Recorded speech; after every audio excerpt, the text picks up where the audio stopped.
Welcome to the Outside Insights podcast. Our goal is to provide content and ideas that help you close your personal and professional gaps by hearing how others have done it. I'm your host, Chris Burkhardt, and today I'm pretty excited to have a friend on, Colleen Davis, on the show. Welcome to the show, Colleen. Thank you so much. I'm so excited to be with you. It's been a little while. It has been a little while, and it seems like every conversation we ever had should have been a podcast. So this is just one big extension of that, I think. Colleen, you got a great background. I'll just share a couple points and feel free to kind of bring them to life a little bit. But lifelong Delawarean, you're serving your second 4-year term as a state treasurer. I watch you and see a servant leader, humanitarian, a love of service, of helping others. And then I see that you I know our talks about the outdoors have been always the exciting part of things, but a love of soccer and surfing. I don't think I knew the surfing part. I like that a lot. So for today, for my audience, always try to lay out kind of a big thought or question. And a lot of our dialogues have been about how you're a connector, if you will. It's your superpower to bring people together, to know what people need, to match them up that maybe they don't know each other or don't know that they have a good purpose. But so today, as we go through today, I hope our homework assignment is to make sure we answer that question, if that's okay. Yeah, absolutely. So I'm curious, we don't get a chance to hang with folks that have been, that are in government and in public service. What prompted you to dedicate yourself to that path?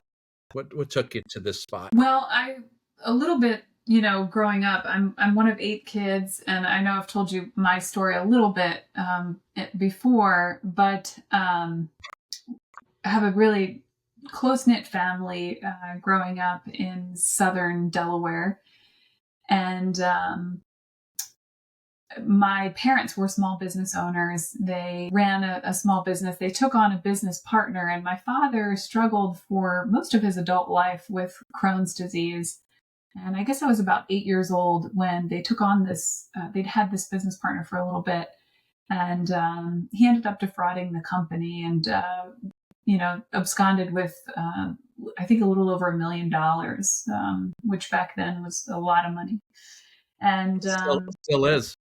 Yeah, it still is. And it really destroyed the company, but also required that to sort of make ends meet for all the other businesses that my parents worked with, that we auctioned off our home and all of our possessions. And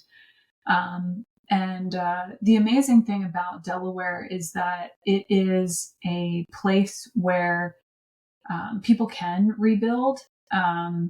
And so I think just having grown up among a community of people that didn't necessarily need to know exactly, what our story was or where we were coming from or how things had sort of fallen apart and we were trying to rebuild. Instead, it was really a community where they were willing to wrap around us, be part of that rebuilding. And I think that's exactly a common thread, I would say, that's sort of up and down Delaware, is the desire for, I think, a lot of people to help to see others thrive. And that experience, I think, was really integral for me, not only for having lost everything, but it sort of created a bit of a boldness in that, you can lose everything. You can lose all of the things that you hold so dear materially, and you can still rebuild, and there's still another side to it, and you can thrive. And that sometimes it takes good people around you to ensure that you're getting a shot.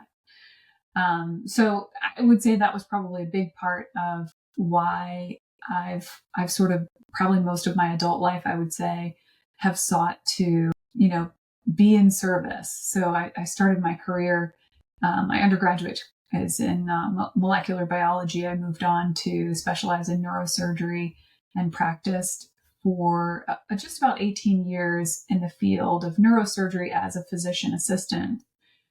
before I went back to school for finance. Got my certification in public finance and was doing some consulting work. And I became pretty frustrated with what I was seeing. You know, it's always about trying to make sure that people are not only surviving different medical challenges, but also sort of thriving amidst the way that the system is set up from a financial perspective. And as I was consulting, I started doing a little bit of engaging with legislators, both in Maryland and in Delaware, a little bit in Florida as well, because I had contracts in all of those. Well, I lived in Delaware, but I had contracts in a couple of different states, and just became sort of impassioned enough to decide that I wanted to be at the table where those decisions were being made, and to try to be more impactful. And so that's why I ran for office. Understood. And it's not every day that I get to meet someone with a background in neurosurgery and public finance. That's maybe not a common match of competencies. It's pretty impressive, and it's hard not to hear your story and both hear your strength. But I think it is really, I think you're right. When you've hit that place of, you know, that low point, that rock bottom, whatever you want to call it, that where you lose everything, I think you realize that you can recover from that, because that's, you've done it. You've just done it. And I think, you know, that's a lot more serious than entrepreneurs necessarily just, you know, having a business idea, not make it. But I see that. And I think that without that failure, I'm not sure there's a source of inspiration sometimes for great stuff. I don't know if you'd agree with that. Absolutely. Yeah, absolutely. I think that's exactly the probably angst in the you know, pit of your stomach that you have when you're thinking about stepping out and doing something new, whether it's entrepreneurship or running for office or, you know, whatever that might be, even parenthood, you know, like any of those things. It's sort of like, what am I doing? Am I gonna, you know, fall on my face? Especially parenthood. There's no certification in that we can go get, right? Or not that we all know of.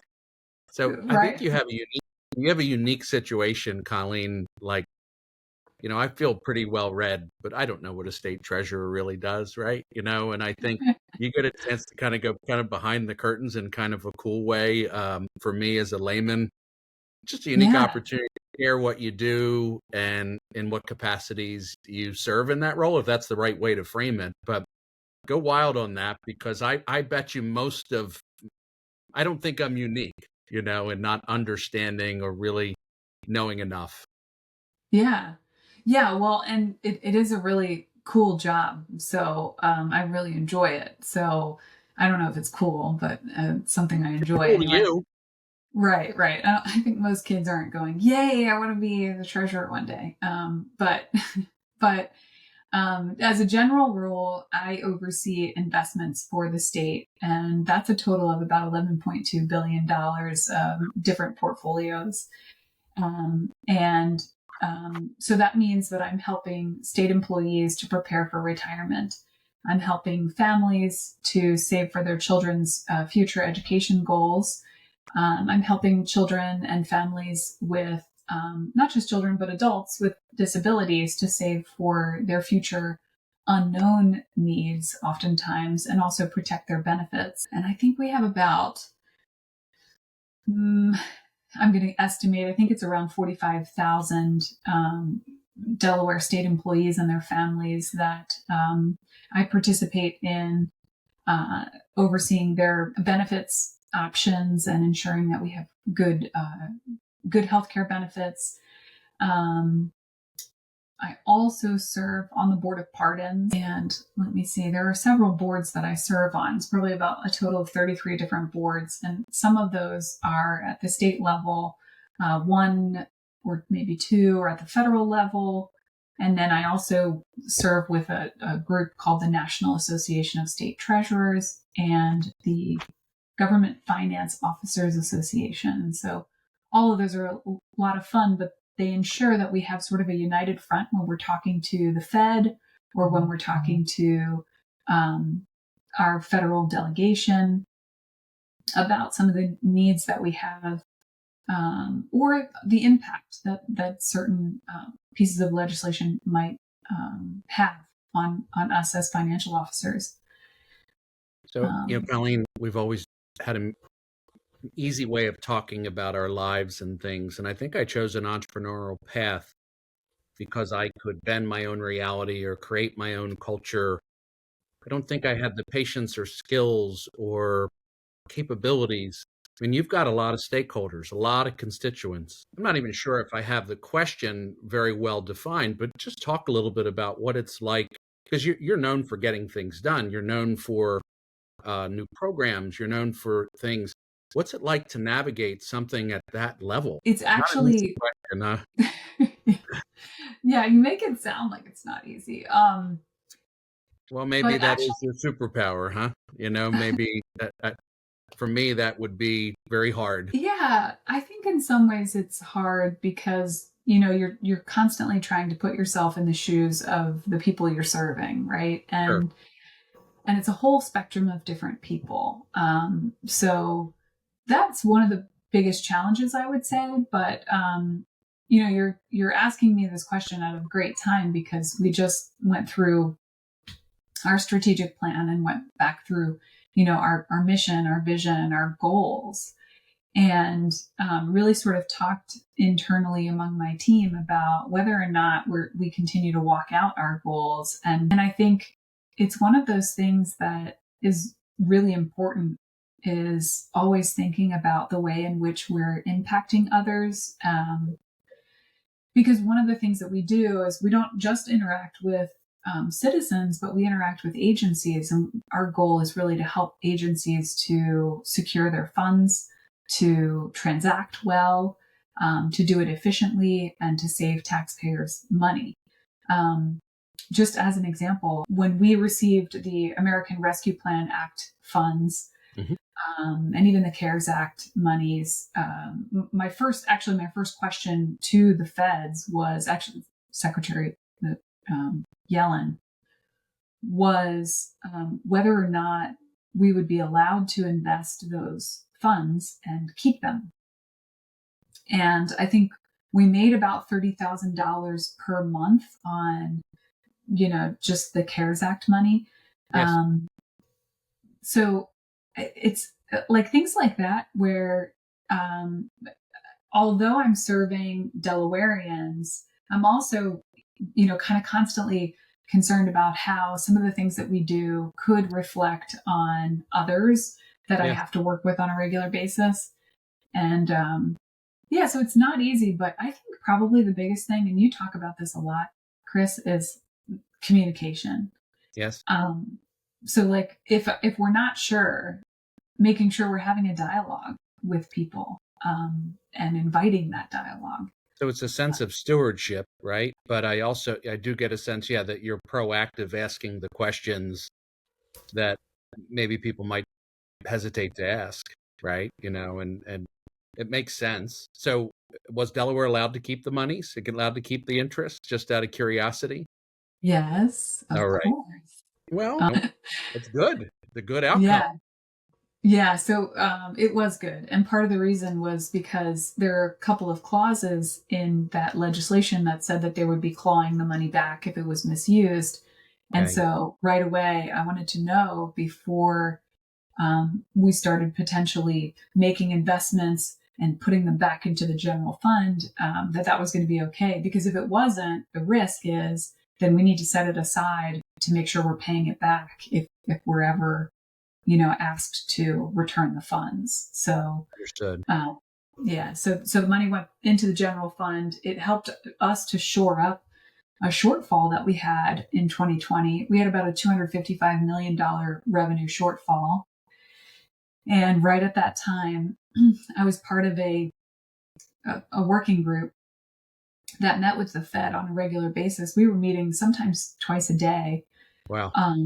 Because the bond market was going crazy. And when you see volatility in the bond market, it's a real indicator for bad news. Are you talking about the inverted yield curve in particular, or much more than that? A little more than that. So the inverted yield curve will give you a sense of recessionary pressure. Okay. So it's an indication that your outlook is potentially you're looking at a potential recession. But when you see volatility in the bond market tends to be relatively stable and matches the curve usually. Sure. When you start to see it kind of not landing or stabilizing, you it could be an indication for greater risk. And so, in any case, I helped to facilitate what was called the Municipal Liquidity Facility, which gave municipalities and states the ability to draw cash. And that was their biggest issue. It was making sure you could pay your bills that were rolling in. Delaware didn't have that problem because we keep high cash balances so that we can cover things that come through. Long story short, stabilize the bond market. We went to issue our bonds and got the lowest rate in history. And when we did that, I was able to refinance some old bonds, and we ended up closing that $255 million revenue shortfall, closed the books on that fiscal cycle with a $1.12 billion revenue surplus. Colleen, there's a lot of private companies that would like to do that right this second, right? Have some really good low locked in rates, and they need to reissue at a higher rate soon. So, you're a bond issuing officer. I had to look it up, frankly, but can you make that interesting? Is that, Well, I just did. That's what you can do. Right. No, it means that you're financing infrastructure projects. Okay. One thing that we did was the maternity wing that went on, brand new sort of women's health center that went on to the Christiana Hospital. That was one of the things that we were able to do. But that's the kind of thing that you can finance in that way. And it's kind of like a mortgage. It's a longer term financing option, and it keeps the costs spread out over time and a little bit more tangible for citizens. And it ensures that you have top-notch facilities and infrastructure that everyone benefits from. And I think it's fair to say that Delaware has a pretty good rating. Yeah, we have a AAA rating. We actually have a quadruple AAA rating, meaning all 4 rating agencies have given us a AAA rate. And we've done a lot to sort of shore up that confidence that the markets have in us.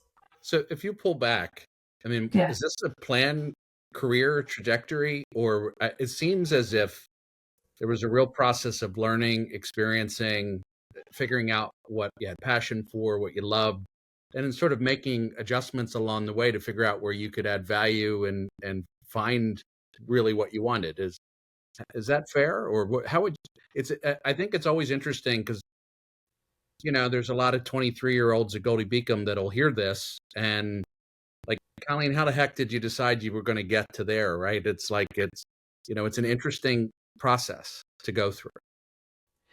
Yeah. And I think, one takeaway and maybe one thing that I would tell those maybe younger folks that are at Goldie Beacom or anywhere is that no experience is a wasted one.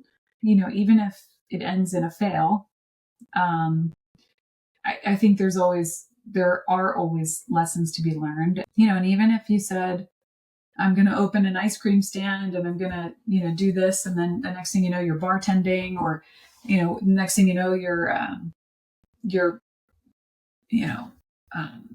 becoming an architect or something. It's, I think there are all these things that can be added to your perspective that are always helpful.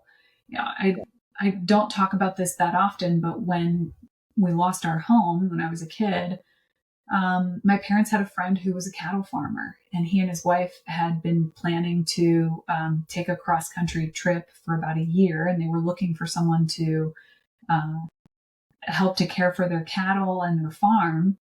Well, we had never taken care of cattle. And so in any case, their house was going to be empty and they needed some help. So I had some experience in the world of agriculture. My parents were not farmers. Never did we ever think we would be on a farm. And I now, sitting on the board of agricultural land preservation, which is one of my duties as treasurer, I can understand crop yield, and I can understand, the markets for different seeds and, things like that because of that experience and how precarious Well, it can be. it certainly makes, first of all, I think it's interesting how our lives, how when we need things show up when we put it out there. I think I take it from that, and I think that's a mindset, right? That means that's just incredible. But you are right. That experience gives you tremendous credibility in storytelling today and other things that you do, and probably sparks the interest in some way. I think your career is, I talk a lot about, career ladders are kind of out because it's more of a lattice. It's like we have these skills and experiences and exposures to things, and it prompts us to kind of keep climbing sideways, right? Like, yeah, you're going up, but it's from one field to another. And I think that's really important for people to grasp, that you really can have success and frankly have to have success that way. Like that's just really the way it is today. Yeah. And I think to your point too, or to add to it, I think you have to be okay with taking a step back or taking a role that doesn't seem as glamorous or, that type of thing. Like I think sometimes along that trajectory, whatever that might be for you, there's going to be times when you got to be a cattle farmer, and maybe that doesn't seem as shiny and full of accolades. But sometimes you just. I think the title Colleen Davis, the cattle farmer, has prompted itself. Trust me, I was not very good at it. Well, you learn what you're good at through that, right? So thanks for playing with all of this. What are you excited about today? What are you passionate about? Talk a bit about what's important to you. Yeah. Well, I have to say, being, never thinking I was going to run for office or be this embedded in like the political world, I have turned into a bit of a junkie, and all the things that are going on right now, I am excited by. I think, especially for Delaware, it's just a unique place to be in the midst of a potential transition to a new governor. And I'm excited. I think that Delaware has so much to offer and so much to sort of continue to do well. We'll have to make sure this gets released so that I don't have to put in show notes, hey, this was recorded beforehand. But I did hear the debate this morning across party, and I have to admit I'm excited for change as well. No judgment of current, just I do like change and like the idea of new ideas and new platforms to focus on what matters, Yeah. Yeah. It's a great there's just there's so much changing in so many positive ways that I'm excited for that. I sort of agree with you. I think there are certain things that we can do better, and sometimes we get stuck in with the mindset of like, well, this is the way we've always done it. So I'm excited by the opportunity to sort of say, are there things we could do even better? And especially from a financial and fiscal perspective for Delawareans. And one of my big focuses is really, I invest taxpayer dollars, and I'll just say this: my first year in office, I think my predecessor had about $11 million return on investment. My first year in office was $33 million, then it was $46 million, then it was $68 million, $127 million. So our returns have year on year improved, and so I'm really proud of having been able to do that. But I'm really more proud, not that we did it, but what it means for Delawareans. It means that we're keeping the tax rates stable by achieving those high returns despite very low interest rates that we've had historically.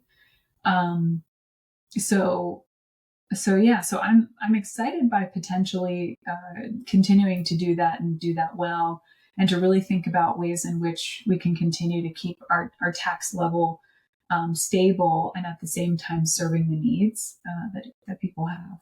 So I do have an off the plan question, but it's hard for me not to. I think you could handle it and don't mind. I would think the story you've just told about returns and the fact that you're in a public office role might put you in an odd spot where you're at a cocktail party or a barbecue and people are asking you about investment advice, or more because you serve in a capacity where you're connected to the Fed and other things. It's like, I imagine people are very curious about your opinion and hanging on your every word. Is that fair, or does it not like that? I don't know that. One, I don't tend to give out advice. You know what I do? And I'm open anytime someone wants to float something. But, for example, I get a lot of nonprofits or different organizations who will say, we're thinking of applying for this grant or that, and we'd love for you to look at our grant proposal and give us your feedback. I'm always open to doing that. I have had some businesses who've done the same type of thing. And I've had individuals reach out and say, where do you think we can find, XYZ? And sometimes that means I'm connecting them with private investors and or portfolio managers that are looking for making an impact in some way, shape, or form. So that's probably the only time I'm giving that kind of advice, but I don't think people hang on. No, I get your point, and you probably can't say either way. I certainly think what you say has clout, I imagine, and you're kind of hinting at what you and I have met in leadership groups and forums and connected on a lot of things that we maybe share similar views around. But we've talked a lot about how that's like a real added plus about the life you've lived, the job that you have, but that superpower of connecting people and the energy it gives you, and how it's just a really big plus on things, although it's a big outcome for you in the business, or you in your role, right? Yes. I mean, one thing I will say is oftentimes I'll have people reach out to my office or my team and they'll say, I need my tax return, or Okay. I need my unclaimed property, or unemployment insurance, or things like that. And I don't handle any of those things. And so it's important that I have good relationships with the people who do, because Right. It means that they're going to respond pretty quickly when I get some outreach. And so in that way, that's where it sort of starts, right? It starts with, there's a need, I'm trying to help you fill it or fix it, or, whatever. Connect you, or yeah, exactly. Yeah. Yeah. And what I love about that is there's a lot of creativity in that. So sometimes it's not necessarily a direct connection between point A and point B. Sometimes it's, here are a handful of people that could help you realize the vision of what you're trying to achieve. That's where your consulting takes over. Right. Right. That's where you can scratch that itch. And, I have the benefit of not being political in any way, just curious and just liking people and helping people tell their story. You have a lot of key projects. Would you like to touch on any of them and bring any of them to life? Yes. Yeah. Okay, cool. Yeah. So one of the things that we're working on right now, and we'll continue to work on, so despite timing of release of this podcast, is Delaware Earns. Okay. And Delaware Earns is a publicly offered retirement fund. Essentially what happened was, during the pandemic, under the CARES Act, anyone could withdraw up to $100,000 if they were impacted by the pandemic from their 401k or other retirement vehicle.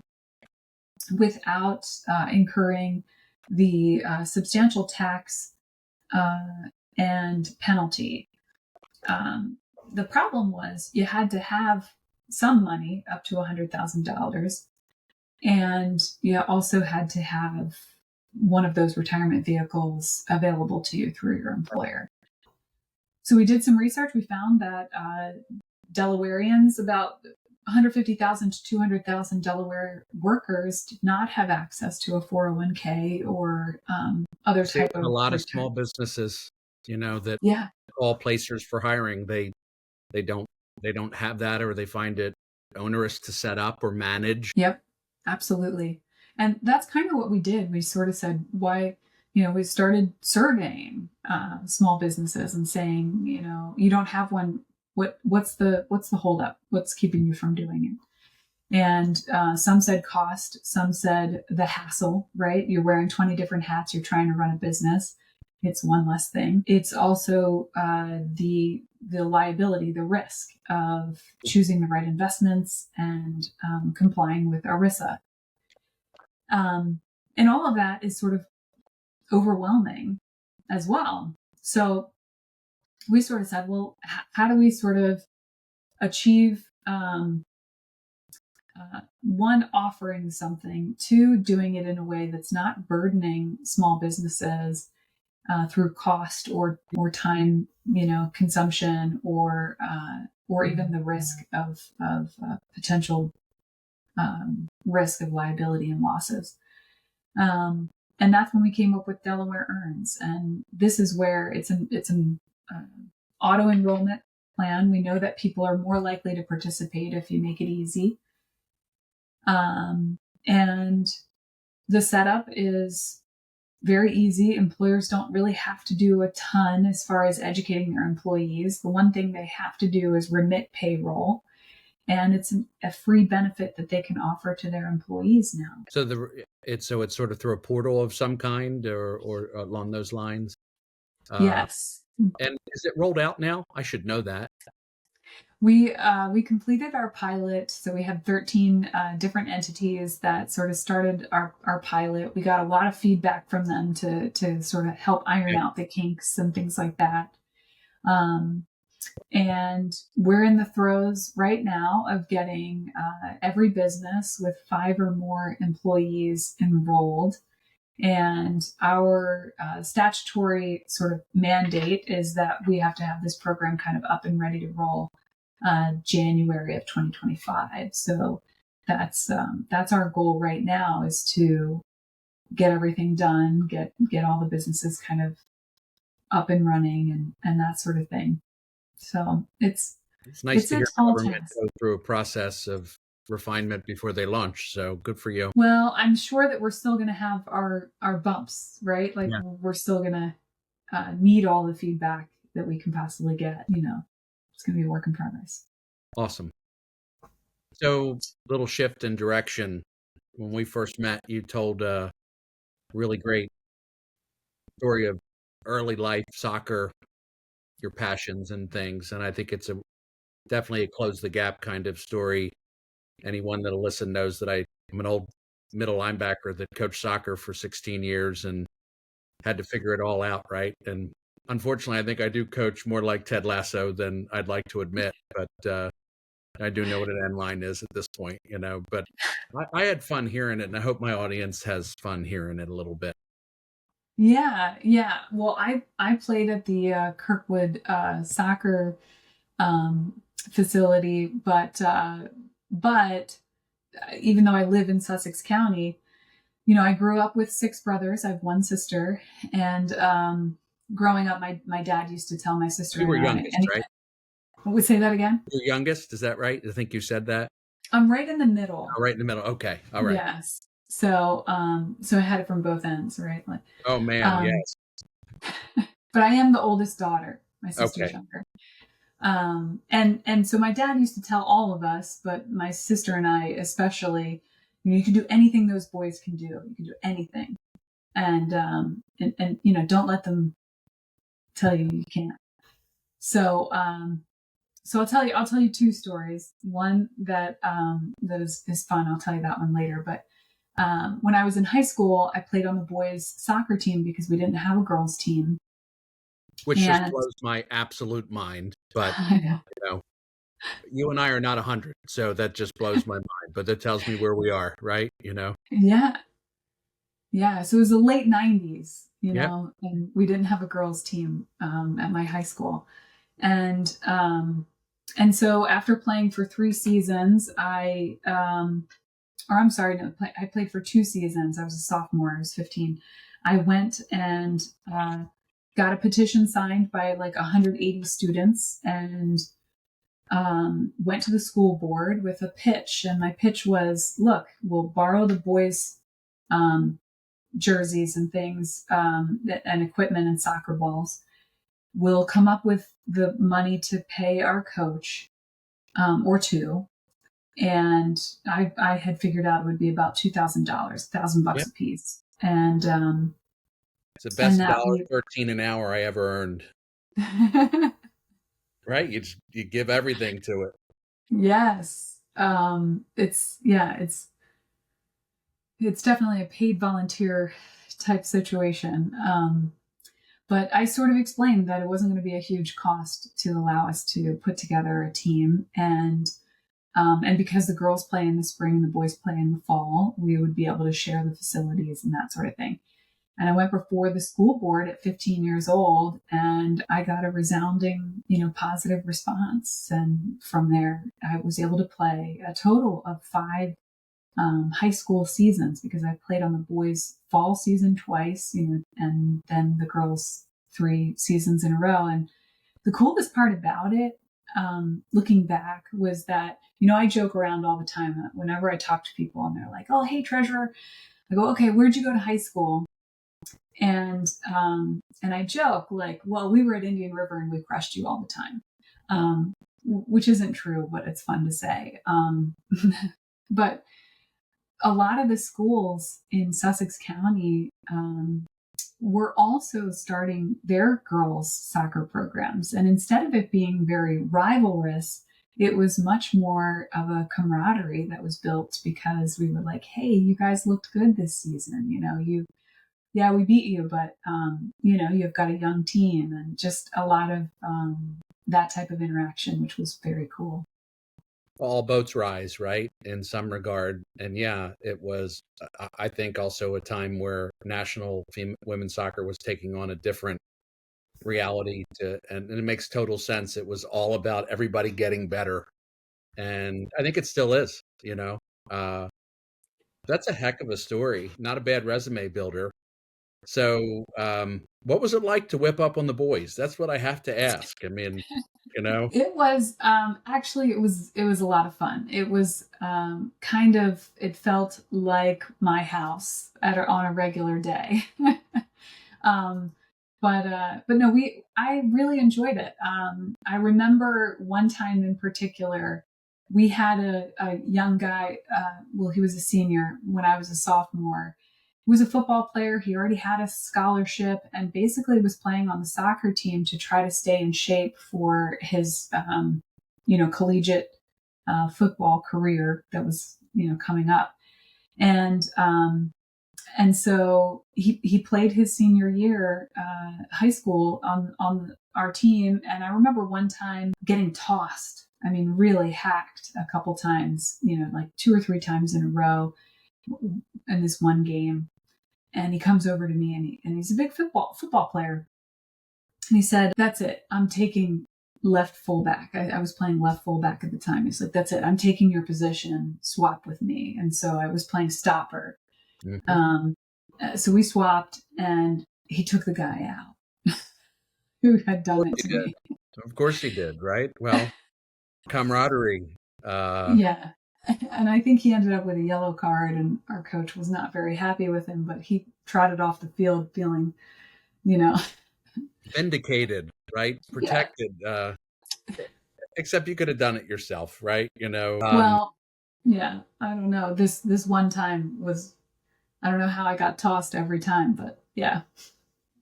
So I appreciate you sharing that journey. I think it's like the patina of our life, right? And I think those are building blocks of things. And it's hard not to enjoy that and obviously see how it paved the way for others too, which sort of seems to be a theme.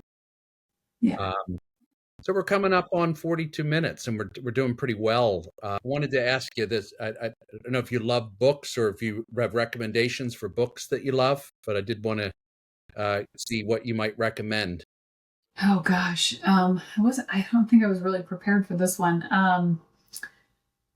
Uh, Let me think. So I'm really reading like not spectacular books right now, just kind of like, uh, So I've got one for you that yeah, I'll save you, and then you could figure it out. thank you. For those of us that care about soccer, the Messiah Method, which is about Messiah College, and it's the story of their culture and how they basically went like a 950 win percentage over 18 years or something. I know it's spiritual, just fill in your God with wherever they talk about, but it's a wonderful story of culture and sports and team. And what I would say is, well, we do show notes. So rather than torture you, send me a book or two and we'll make sure it's there, okay, that you might like. And then, it's just a fun question and thing to do. Yeah, well, one that I actually started reading the book, and then I ended up switching to the audio book just because I was doing so much traveling. And I in any case, one was called This Is Happiness. Okay. Yeah. By Neil Williams. And it's honestly much better. It's a good book to read, but it's also, in my opinion, better as an audiobook. Okay. Because the author reads it, and it's a really good book. Now, and I like, there's quite a few, actually, that's what I did with ours. And there's a couple books that like we kind of did the intro to the chapter with some stories of like what's the background of that chapter. And I definitely get that some things are meant to be, you can read them, but some things it's really great to hear them. You feel like you get much more from them, Yeah. Yeah. It was very cool. It's a good book. It's about it sort of takes place in Ireland, and there are a lot of reminds me of my grandparents. There are a lot of little terms and idioms that are used that when you hear it spoken, it makes so much more sense than but so I've got two yeah. fun questions for you. Okay. What would you be doing if you're not doing what you were currently doing? What's the dream next move on the lattice? Oh gosh.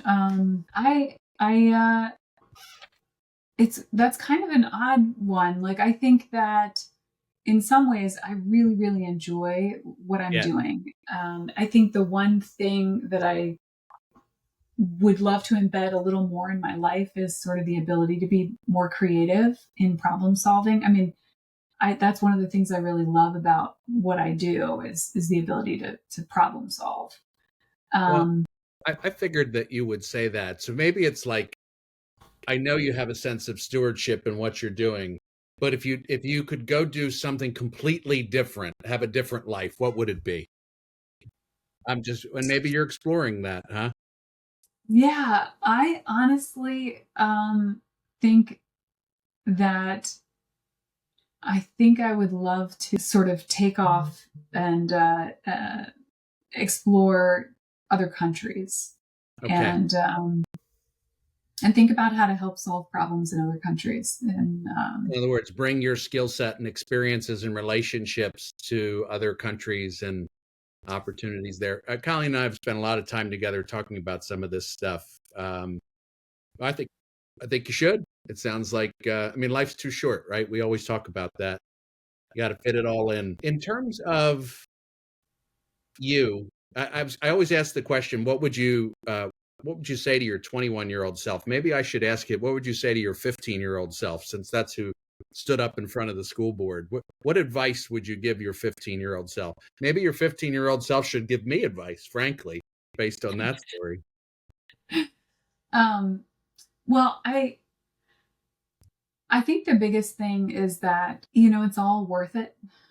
I think sometimes sometimes I have a tendency to sort of look back at something that I've done and go, wow, I didn't have much of a strategy in that. That didn't quite fit into the specific plan that I had, or the outcome that I wanted wasn't what I want, didn't get the outcome that I was looking for. And I would probably say to my 15-year-old self is that it's all worth it, and that it's okay for things not to completely fit into a strategy. That, yeah, you have to have sort of a direction and a plan, otherwise you're just kind of spinning. But at the same time, even if you think the outcome, is good, bad, whatever, it doesn't mean that the journey wasn't worth it. I think things happen for the best possible reasons. They're just not obvious as they're happening. Yeah. The universe does kind of self-correct in a lot of ways, So I talked about your superpower, connecting people, relationships, that sort of thing. Would you summarize, like, maybe you're comfortable sharing your best practices or how you approach it, or even just why it's important to you? But, I think there are a lot of people that struggle with your gift. And everybody, I know it's not easy to say, well, here's the 3 steps to do it. But I would say this, one of the things you have to do is realize everybody you meet, there's probably an opportunity to remember them for later. And if you could just do something for them, leave them better, you start that process and you start to collect relationships. That's my contribution to this, is that if you treat everybody well along the way, there's an opportunity to collect those relationships. And if you take that extra effort and match people up, that's all I'm capable of. But I try very hard to just do that, Yeah, exactly. Like, I can't be an expert in everything, but I do Right. know who you might want to talk to. Yeah. Right? Yeah. Which Yeah. means that you are comfortable meeting a lot of people, hearing their story, and absorbing it, and taking the extra effort to do something about it, right? Like, and I think we've had lots of dialogues about that in the leadership group, just how hard it is sometimes to take that extra nth degree step and connect people, even when you're not sure they even really want you to. Yes. Well, and I have kind of a faux pas story on that. Just a few weeks ago, we were doing the drive on beach, and sitting there with a couple of friends on the beach, and my husband and our kids, and we were chatting about something that a friend of a friend is working on, and they're sort of talking about. I said, I have a friend in Iceland who is doing exactly what you're doing. Let me just give him a quick call. And I was dialing his number internationally before I realized what time it was in Iceland. It was like 10:30 at night. And my friend picked up, and I made this connection while sitting on the beach. And so I think that sometimes, and this person is an expert in like geology, a very specific scientific background. And my point in telling that story is that sometimes you make the mistake of being too excited to connect people. But one of the things that I intentionally did this year with your group was to really think about how I get a little more organized around those relationships, and what I mean by that is ensuring that I'm keeping people close that I want to keep close, and allowing others, some space to, sort of do their own thing. Mm-hmm. And it almost sounded, as I started it, very a little too structured, a little too maybe cold. But I started sort of really being more strategic about building a full profile of friends and relationships, and a little bit of background about different people, so that I know who, when someone's having a challenge with meeting an expert or whatever, I know who to connect when, and when it makes sense. So that's probably one thing I would give as a recommendation, is just to think about keeping that type of thing. And I will say I haven't always been fantastic at remembering. Well, I think the key part about why I wanted you on the show is that you're so open about your learning journey and your own imperfections, right? Like, we're not all perfect, right? And you can be successful and make a difference and be imperfect. And I think that's elegant, right? I do, because that's the only way I know to live, right? It's just fix what I break and kind of move on. So you mentioned my group. I run a life plan review. Tell me what your experience was, if you don't mind. If you don't mind me asking for that, I get asked a lot. This may help me more than anything else. Yeah. Well, I would say that, first of all, you created an environment that made everyone feel comfortable and open.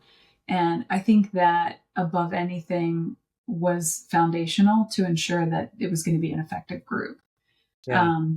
And I so thought every single person was at an interesting moment in their career, and also had, sort of an interesting problem, if you will, to solve for.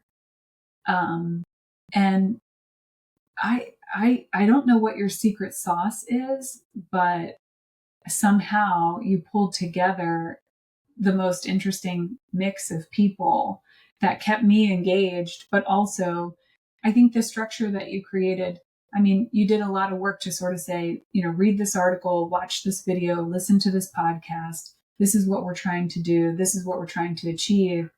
And it made it so much easier to kind of come in. I think my first day coming in, I was sort of saying, I think I know what my target's going to be. I think I know what my goal is going to be, but tell me what you think. I think And the I gist think of that, what Colleen and I are talking about is that lots of people from all walks of life, whether they think they're successful or not, have things they're thinking about that they want to get done. And it's really hard to like bolt them onto their life. It's incredibly hard, right? Like, I get all these other things done, but how would I get that thing done I want, that I think is important? Or how do I create time to even think about this new idea? So I think that's the idea, is to create an environment where it's flexible enough and open enough. And, I guess there's a leadership lesson. Uh, I run my company the same way. And the marketplace doesn't always respond to it, Colleen. But, I never thought of myself as much of a wedding planner where I'm planning, like, it's like seating people at tables. I don't know. I just try to match people up that have a positive view on the world. But I appreciate that, because, you know, I get more by running it. Like, people, I get better too, right? And I learn and I focus on my own goals and things. Anything else that you'd like to cover that we haven't tapped into today, Colleen? I think one thing that that I sort of learned through growing up and through my family, my mother and father, I talk about how you can kind of lose everything and you can recover. The other thing that a story that I sometimes tell is growing up, as I mentioned before, my dad used to tell us, you can do anything the boys can do. And I remember being about 6 years old, and we would play outside, whatever, make up some game. And we were playing a game, baseball type of game. And we were playing shirts versus skins. And I remember my brother saying to me, listen, you have to wear a shirt from now on. You always have to be a shirt. And he's 10 years older than me. And he said, you're 6 years old now. And one of these days, you'll understand. But for now, shirts. And I remember being so upset because I felt it was so unfair. And I ran in and I told my father, that I was being treated unfairly, that I had to always be shirts now. And my dad said to me, well, look, your brother's right. He's trying to protect you. You don't get it now, but you will one day, same sort of a thing. And he said, you can do anything the boys can do, but you just have to do it wearing a shirt. And I think it's one of the things that, it's a reality that we all have to face, that there are certain things in our life that we just can't change. And we have to figure out how we're going to do it wearing a shirt. And we all have a shirt we have to wear. Yep. That's phenomenal. Well, Colleen, I call you friend. I love our dialogues. I hope we connect in person soon. I know you're going to go do big things, and maybe you'll come back on when you're ready to talk about those next big things. Would love to. Would love to. Chris, thank you so much. Always good to see you.